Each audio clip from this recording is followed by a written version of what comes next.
आज धौरहरा विधानसभा क्षेत्र के हर गांव में भारतीय जनता पार्टी के माननीय प्रधानमंत्री नरेंद्र मोदी जी ने रैली को संबोधित किया। भारत माता की, भारत माता की। ऋषियों की तपोस्थली नैमिषारण्य की धरती को मैं शत शत नमन करता हूं। साथियों, आज मैं अगले 5 साल के लिए आपसे आशीर्वाद मांगने आया हूं।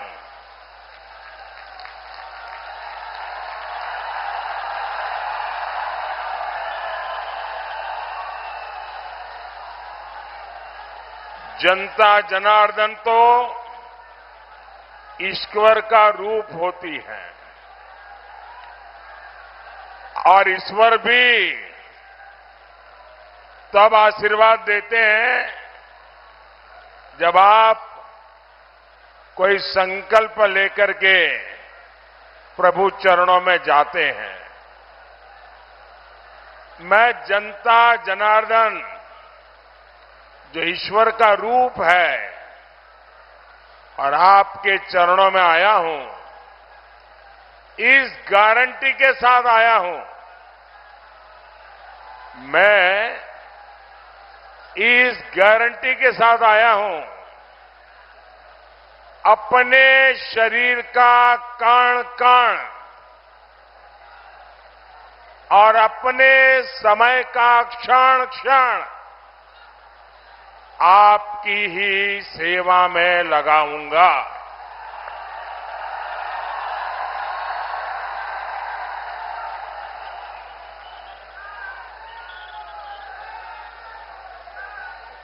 मेरा अपना तो कोई परिवार है नहीं।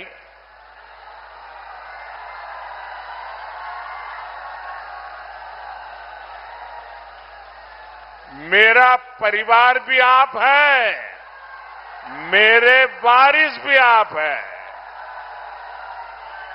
मेरा भारत, मेरा परिवार। और इसलिए जैसे परिवार का मुखिया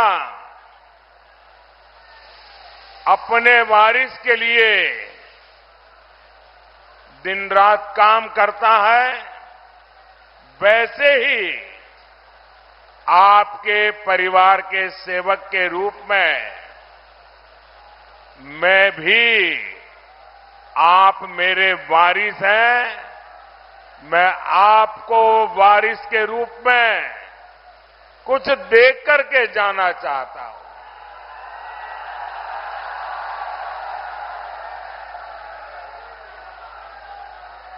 मुझे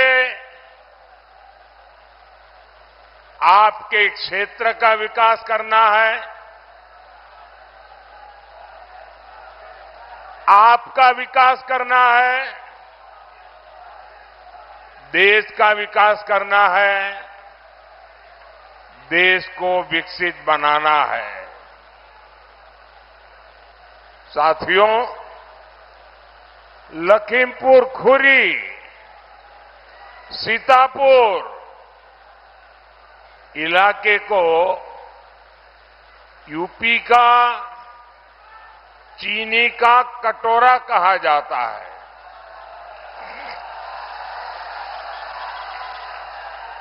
लेकिन सपा सरकार ने मेरे गन्ना किसानों की जिंदगी में कड़वाहट डोल दी। गन्ना चला जाता था, लेकिन बरसों तक किसान का भुगतान नहीं आता था। भुगतान होता भी था तो किस्तों में पैसे दिए जाते थे। ये सारी कमियां योगी जी की सरकार ने, भाजपा सरकार ने दूर कर दी है। हमने सपा बसपा के समय का करीब करीब सारा बकाया गन्ना किसानों को चुका दिया है। गन्ना किसानों को जितना पैसा सपा बसपा ने अपने 10 साल में दिया था, उससे ज्यादा पैसा योगी जी ने पिछले 7 साल में दे चुके हैं। आज गन्ने का मूल्य भी बढ़कर अब 370 रुपये प्रति क्विंटल हो गया है। यहां के किसानों को पीएम किसान सम्मान निधि के भी सैकड़ों करोड़ रुपए मिले हैं। ये इलाका केले की खेती का हब बने, इस पर भी हम तेजी से काम कर रहे हैं। साथियों, मोदी आप सभी किसानों के लिए कैसे काम कर रहा है, उसका एक उदाहरण है इथेनॉल। आजकल आप सुनते होंगे कि मोदी इथेनॉल का उत्पादन बढ़ाने में जुटा है। मोदी सिर्फ इथेनॉल का उत्पादन बढ़ा रहा है ऐसा नहीं, मोदी आपकी आय भी बढ़ा रहा है। गन्ने से केवल चीनी ही नहीं बनती, बल्कि गन्ने से इथेनॉल भी बनता है, और वो भी गन्ने की खोई से, जिसका कोई उपयोग नहीं होता। आज पूरे देश में इथेनॉल उत्पादन में हमारा यूपी नंबर 1 है।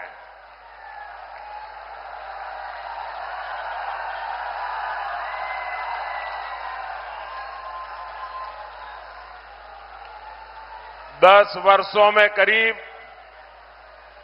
80,000 करोड़ रुपए इथेनॉल खरीद में किसान को मिले हैं। साथियों, मोदी देश के विकास के साथ ही स्थानीय स्तर पर होने वाले विकास कार्यों को भी उतनी ही प्राथमिकता देता है। आज इस क्षेत्र के लोग विकास के एक से एक बड़े काम गिना सकते हैं। सीतापुर, लखनऊ, बरेली, दिल्ली हाईवे, पीलीभीत से बस्ती हाईवे, लखीमपुर धौरहरा निदासन से की सड़क, गोल्हा से शाहजहांपुर हाईवे, रेलवे कनेक्टिविटी के काम आज सीतापुर, लखीमपुर के लोग भी गर्व से कह सकते हैं कि हम किसी से कम नहीं है। इस इलाके को बाढ़ की त्रासदी से बचाने के लिए भी तेजी से काम चल रहा है। साथियों, 2014 के पहले 10 साल आपने कांग्रेस और इंडी गठबंधन की सरकार का काम देखा है। याद करिए, उन्होंने देश और प्रदेश का क्या हाल कर रखा था। ये इंडी गठबंधन वाले सुरक्षा एजेंसियों के हाथ पांव बांधकर रखते थे। देश की पुलिस, देश की एजेंसियों को आतंक के खिलाफ कार्रवाई नहीं करने दी जाती थी। यहां यूपी में भी यही हाल था। सपा सरकार में कितने ही शहरों में आतंकियों के स्लीपर सेल थे।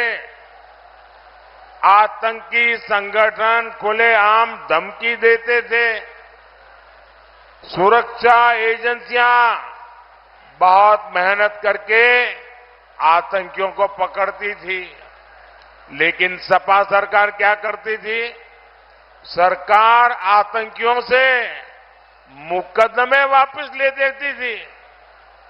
अफसरों को कहा जाता था कि आतंकियों के खिलाफ चार्जशीट फाइल न करो। अफसरों पर दबाव बनाया जाता था कि आतंकियों को जमानत दिलवाओ, और जो अफसर जरा भी आनाकानी करते थे उनका ट्रांसफर हो जाता था, उनको सस्पेंड कर दिया जाता था।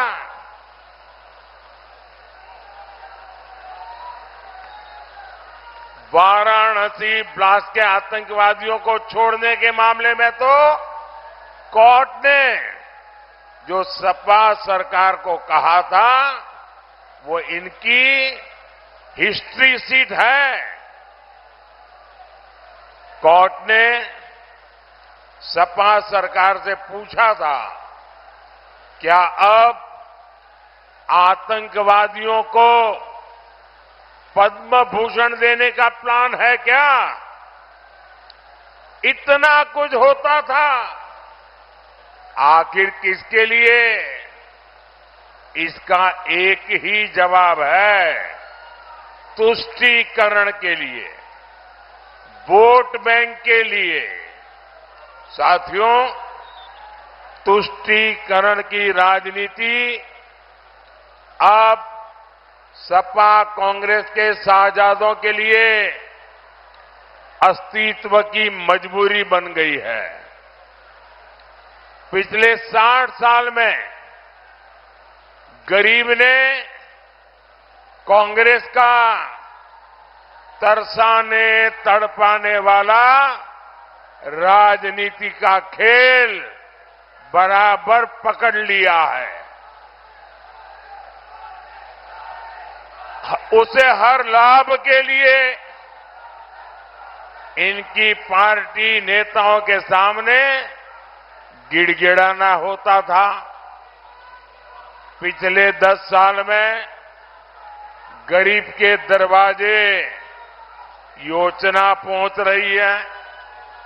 सपा कांग्रेस ने एससी, एसटी, ओबीसी को भी चुनाव दर चुनाव वोट बैंक की तरह इस्तेमाल किया। अब मोदी की गारंटी एससी, एसटी, ओबीसी को भी हर योजना का लाभ पहुंच रहा है। इसलिए गरीब हो या एससी, एसटी, ओबीसी, ये सारे वर्ग कांग्रेस और इंडी गठबंधन से छिटक चुके हैं और वे आज बीजेपी के साथ आ गए हैं। साथियों, बीजेपी सबका साथ, सबका विकास के मंत्र पर काम करती है।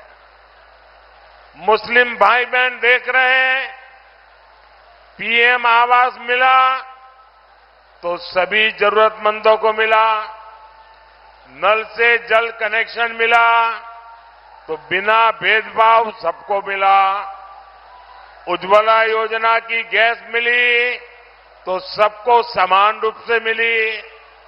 हर योजना का लाभ उन्हें भी मिल रहा है, बिना किसी भेदभाव के मिल रहा है।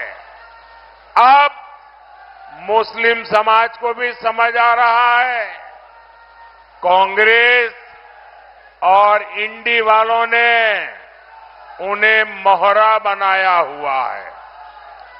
आप थोड़ी देर शांत रहेंगे? ये 5-10 लोगों का उत्साह जरा ज्यादा है, थोड़ी देर शांत रहेंगे।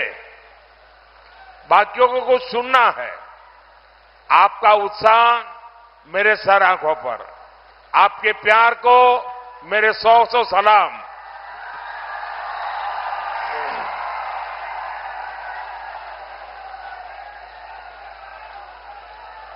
और साथियों, इसलिए अब मुस्लिम समाज भी ये धोखेबाज राजनीति से, इन सब वोट बैंक के ठेकेदारों से छिटक रहा है। और इसलिए मुस्लिम वोट बैंक को बचाने के लिए ये लोग खुल करके नए खेल खेलने लगे हैं। खुलेआम तुष्टीकरण करने के लिए निकले पड़े हैं। इन्होंने अपना घोषणा पत्र मुस्लिम लीग की छाप वाला घोषणा पत्र बना डाला है। साथियों, तुष्टीकरण की इसी कोशिश में ये लोग एक कदम और आगे बढ़ गए हैं।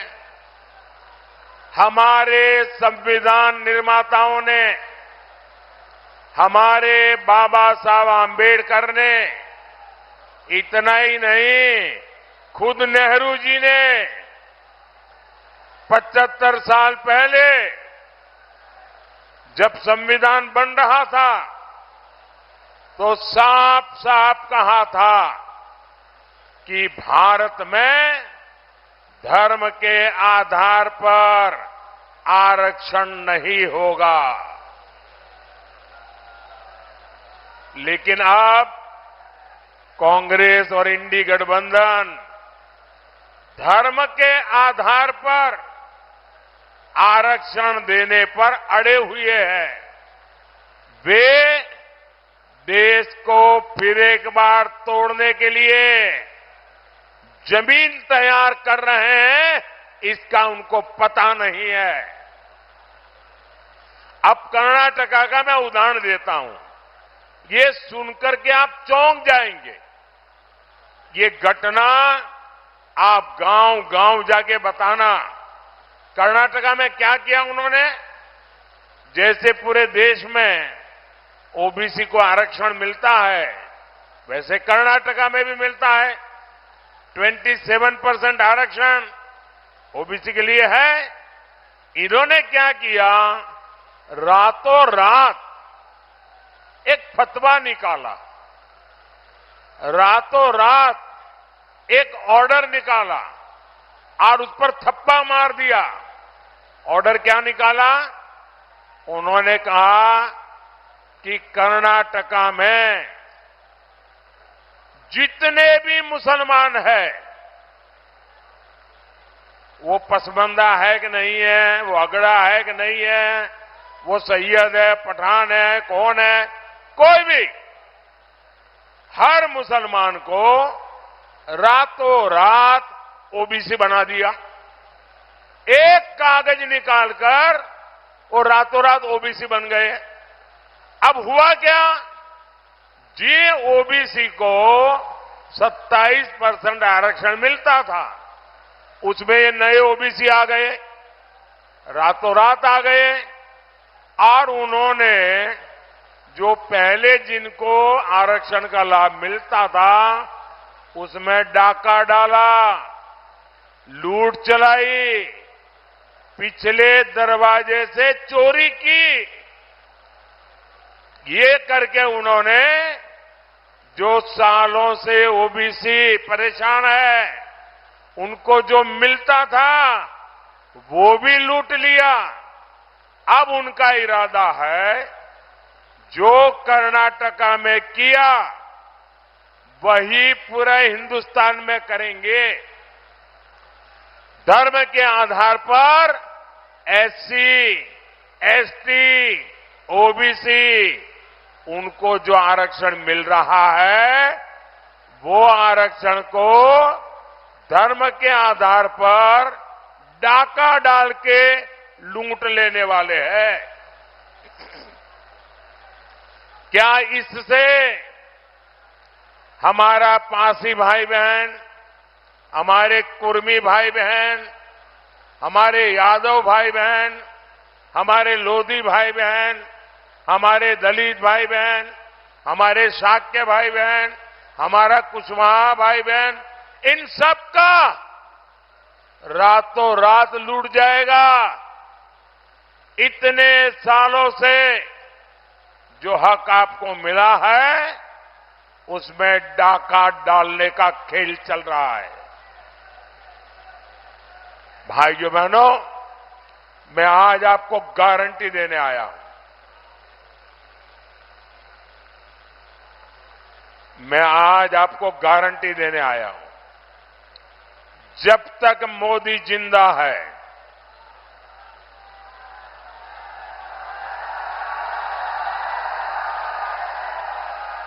जब तक मोदी जिंदा है, मैं संविधान पर इनको कोई भी खेल खेलने नहीं दूंगा। जब तक मोदी जिंदा है, मैं धर्म के आधार पर आरक्षण होने नहीं दूंगा। जब तक मोदी जिंदा है, एससी, एसटी, ओबीसी उनको जो आरक्षण मिला है किसी को भी उसमें से रत्ती भर चोरी नहीं करने दूंगा। साथियों, कांग्रेस और इंडी वालों की नजर आपकी संपत्ति पर है। इनकी नजर आपके घर, आपके मकान, आपका खेत, आपके पास कोई नकद रकम है, कैश है तो वो, आपके घर में कोई गहने हैं, जेवर है, शादी में आपके परिवार की महिला अपने मायके से जो स्त्री धन लाई है, मंगलसूत्र है, ये सारे पर ये इंडी वालों की, सपा कांग्रेस की नजर है। और वो खुलेआम कहते हैं कि आपके पास जो है उसका एक्सरे निकालेंगे, एक्सरे। मैंने तो कांग्रेस वालों के दिमाग का एक्सरे निकाल दिया है। वे आपका एक्सरे निकालेंगे और आपके पास जो अतिरिक्त संपत्ति है उसको वो लूट लेंगे और कहते हैं कि ये संपत्ति लेकर के हम उसको बांटेंगे। किसको बांटेंगे? मनमोहन सिंह जी जब प्रधानमंत्री थे तब उन्होंने कहा था कि हमारे देश की संपत्ति पर पहला अधिकार मुसलमानों का है। ये डॉक्टर मनमोहन सिंह जी कह के गए हैं। मतलब ये जो आपसे ले लेंगे, जिनका पहला अधिकार है वो अपनी वोट बैंक को दे देंगे। मुझे बताइए, क्या आपके पूर्वजों ने जमा की आपकी संपत्ति क्या सरकार को छीनने देंगे क्या? जरा पूरी ताकत से बताओ, छीनने देंगे क्या? क्या माताओं बहनों का मंगलसूत्र छीनने देंगे क्या? क्या माताओं बहनों के जवेरात छीनने देंगे क्या? क्या आपके खेत के टुकड़े होने देंगे क्या? क्या आपकी संपत्ति लूटने देंगे क्या? भाइयों बहनों, मोदी दीवार बन के खड़ा है।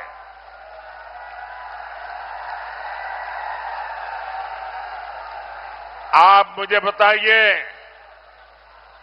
आपको लूटने के इरादे जिनके मन में है, क्या ऐसे लोगों को वोट देना चाहिए क्या? ऐसे लोगों को घर वापस भेजना चाहिए कि नहीं? चुन चुन करके साफ करना चाहिए कि नहीं? हर पोलिंग बूथ में साफ करना चाहिए कि नहीं? ज्यादा से ज्यादा बीजेपी एनडीए को वोट दे करके इनका सफाया करना चाहिए कि नहीं करना चाहिए? साथियों, आज मैं सपा, कांग्रेस और इंडी गठबंधन से एक और बात जानना चाहता हूं। वे लोग दावा करते हैं कि सत्ता में आए तो धारा 370, आर्टिकल 370 को वापस लाएंगे, ये कश्मीर का चुनाव जीतने के लिए। ये कहते हैं कि धारा 370 हम वापस लाएंगे।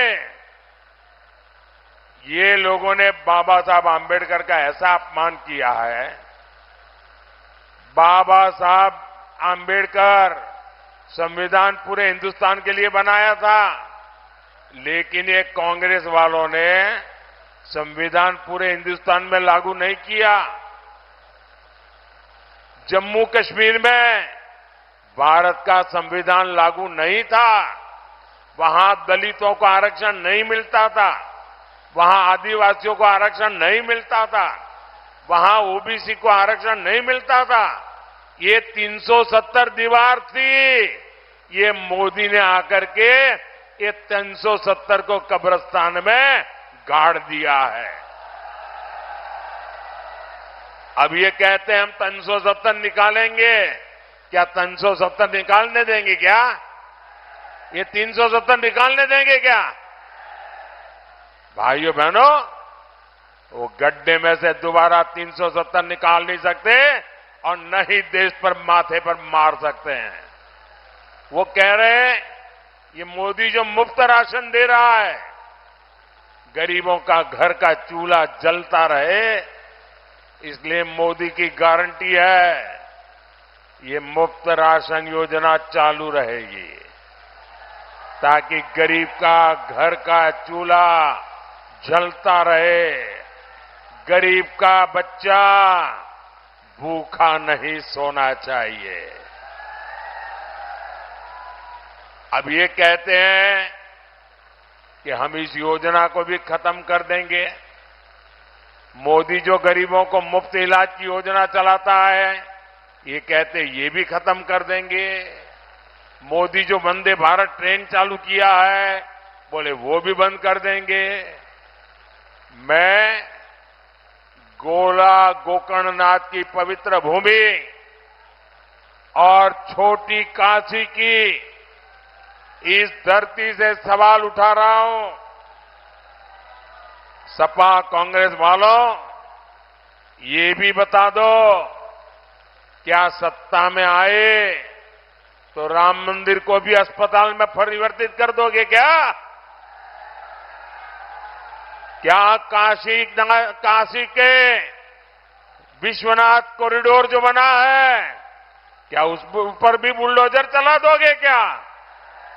साथियों, बीते 10 वर्ष जो विकास कार्य हुए हैं, बहुत कुछ हुआ है, लेकिन मोदी इतना बड़े सपने लेके चलता है, इसलिए अब तक जो हुआ है ना, वो कितना ही अच्छा क्यों ना हो, लेकिन मोदी के लिए तो ट्रेलर है, ट्रेलर। अभी तो मुझे बहुत करना है। 5 वर्ष में कई गुना ज्यादा काम करना है। हर एक को, इस देश का एक भी इंसान ऐसा नहीं होगा जो ये कहेगा कि यार मोदी की सरकार आई लेकिन मुझे कुछ नहीं मिला। एक भी ऐसा इंसान नहीं इतना काम करने वाला हो। हर किसी को कुछ न कुछ मिलेगा जी।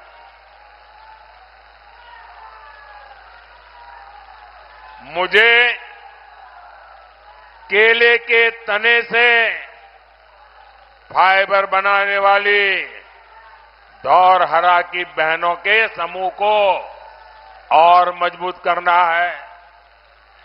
मुझे 3 करोड़ बहनों को लखपति दीदी बनाना है। काम बड़ा है, लेकिन मोदी को छोटे काम की आदत ही नहीं है। नमो ड्रोन दीदी बनाकर बहनों को और सशक्त करना है।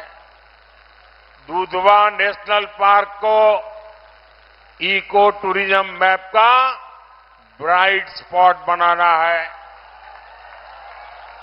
ऐसे हर विकास कार्य के लिए मैं आपसे आशीर्वाद मांगने आया हूं और आशीर्वाद देने का सरल उपाय है बीजेपी एनडीए के उम्मीदवारों को वोट देना।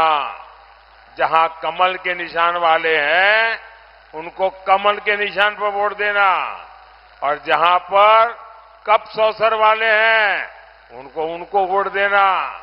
साथियों, आपको 13 मई को धौरहरा से हमारी बहन रेखा अरुण वर्मा जी को, सीतापुर से हमारे साथी राजेश वर्मा जी को और खीरी सीट से हमारे साथी अजय मिश्रा टेनी जी को भारी बहुमत से संसद में भेजना है। और आप जब इनको वोट देंगे ना, वो सीधा सीधा मोदी के खाते में आने वाला है। गर्मी कितनी क्यों न हो, मतदान ज्यादा से ज्यादा करेंगे, ज्यादा से ज्यादा मतदान करेंगे, पुराने सारे रिकॉर्ड तोड़ेंगे, पोलिंग बूथ को जीतेंगे। अच्छा, मेरा एक और काम करेंगे, मेरा पर्सनल काम है, करेंगे? यार ठंडे पड़ गए यार, ऐसा चलता है क्या? मैं आपके घर आया हूं और कह रहा हूं मेरा काम करोगे? सबके सब अगर हाथ ऊपर करके बताओ तो बताऊंगा। मेरा एक काम करोगे? पक्का करोगे?